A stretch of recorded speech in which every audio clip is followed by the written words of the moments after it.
Hello, children, how are you? This will be your science class, Force Unit 3 continuation. In this class, you are going to see push and pull. This I have taken from your textbook, page number 115. Children, first I will read and after that I will explain it to you, okay? The topic is 3.2 force.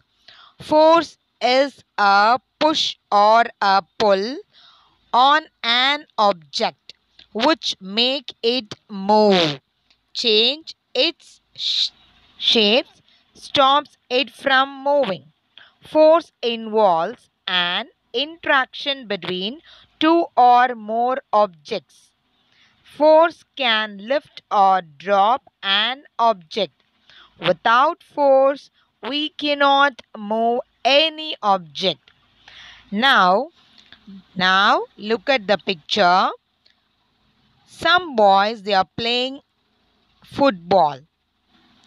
The girl is pushing the trolley with the vegetable. The boy he is dragging the rope, that is he is lifting up the water from the well. From these examples what we understand, if we want to move an object we should apply some force on it. Now coming to push. What is push? It's a type of a force applied to move an object. Now look at the picture, children. What kind of action do the picture denote? As I told you in the previous class, what is action? Now just look at the first picture. The man is pushing wheelchair. In the next picture, the boy is playing with the hand wheel. He is pushing it. The third picture, the man is pushing the car. And the last one, pressing the doorbell. There we use the force called push. All this picture denotes the force push. When a force is applied in an direction of an object, it is called push. Again, I'll repeat. When a force is applied in an direction of an object, it is called push. Children, look at the picture and see what kind of action is applied.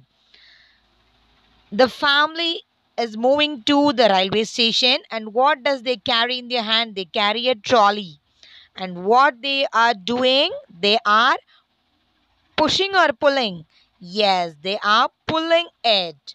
The next picture, the boy is pulling something. It's like a cupboard, I think so. And the next one, when the boy tries to pull at the door. Here, all the example indicates the force applied is called push or pull. Yes, it's pull. When a force is applied in an direction that is opposite to the direction of an object, it is called pull. In simple way, opposite of push is pull. You can understand it in a simple way. And try to do this, put a tick mark for the picture of motion. That is, whichever thing is moving, just put a tick mark in it. Okay. Now the next activity, I'll just read it. You need to solve this. First one, riding the bicycle. Second one, moving the table towards you. Dragging the chair, moving a car to start, opening the window, stretching the rubber band, removing the shoelace. Just write what force is applied, whether it is a pull or push. Next class, I'll tell the answer, children. Now, I have attached an example. The man is pushing the car, so this denotes the force push, and the lady is pulling the trolley bag, and this denotes the action pull. Children, hope you all understood today's topic push and pull. Now I have attached the activity sheet. Try to complete this, children. With this, we have completed page number 114, 115, and 116. Action, force, push, pull, motion. Thank you, children. Bye.